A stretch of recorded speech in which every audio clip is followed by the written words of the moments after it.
Hello viewers, welcome to செய்திகள் வாசிப்பது channel. இனி வரும் வீடியோல தமிழ்நாடோட சட்டமன்ற எலெக்ஷன்ஸ் வரப்போகுது. இதனால நம்ம ஒவ்வொரு தொகுதியா எடுத்து, அதுல மக்கள் ஃபேஸ் பண்ற பிரச்சனைகள் என்ன?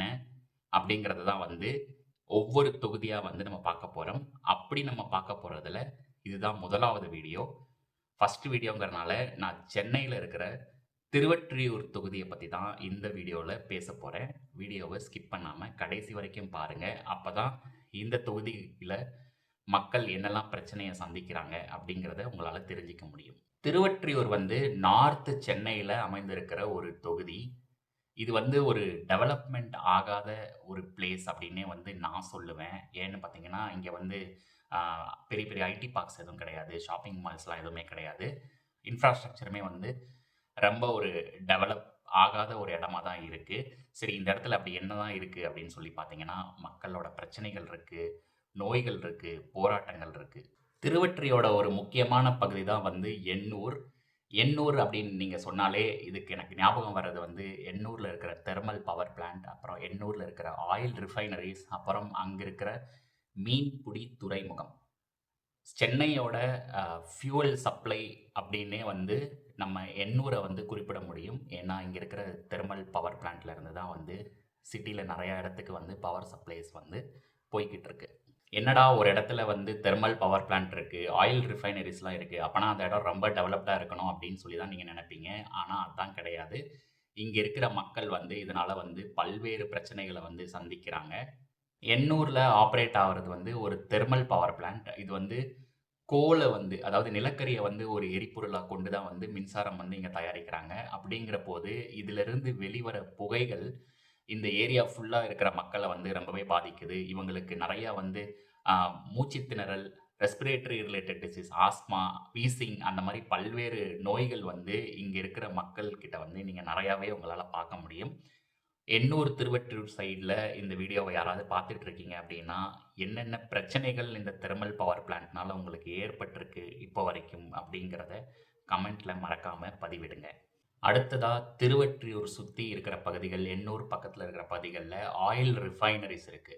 சரி, இந்த ஆயில் ரிஃபைனரீஸ்னால என்ன பிரச்சனை அப்படின்னு சொல்லி பார்த்தீங்கன்னா, இதுல சில சமயம் லீக்கேஜ் ஏற்பட்டு, அதுல இருக்கிற ஆயில் வந்து கிரவுண்ட் வாட்டரோட கன்டாமினேஷன் ஆவறத அடிக்கடி நியூஸ்ல நம்மளால பார்க்க முடியும். இது வந்து ஃப்ரீக்வென்ட்டா வந்து மழைக்காலங்கள்ல வந்து நடக்குது அப்படின்னு சொல்லிட்டு நியூஸ்ல வந்து நெறைய தடவ வந்திருக்கு.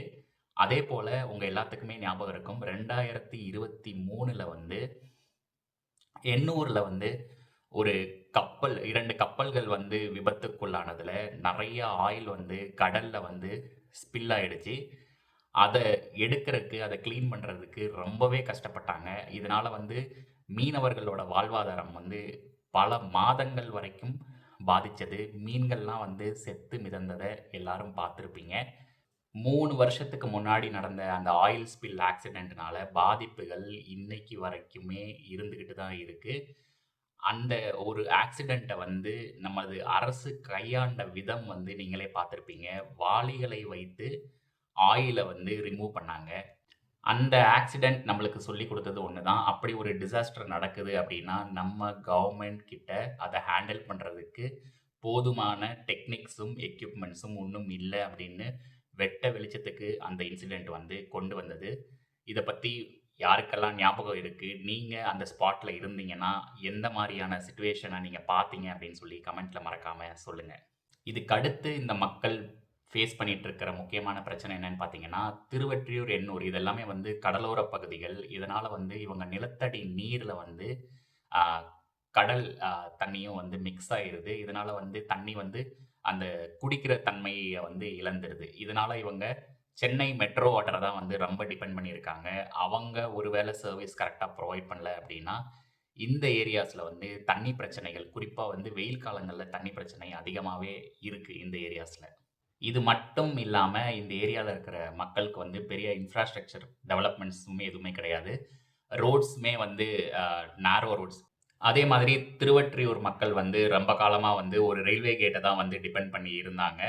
அது வந்து சப்வேவா மாத்தணும் அப்படிங்கிறக்காக அந்த கேட்ட மூடி, அந்த சப்வேக்கான பணிகள் வந்து இன்னும் நடந்துகிட்டு தான் இருக்கு. எப்பவோ இந்த ப்ராஜெக்ட் முடிஞ்சிருக்க வேண்டியது. ஆனா, இன்னும் வந்து அது முடியல.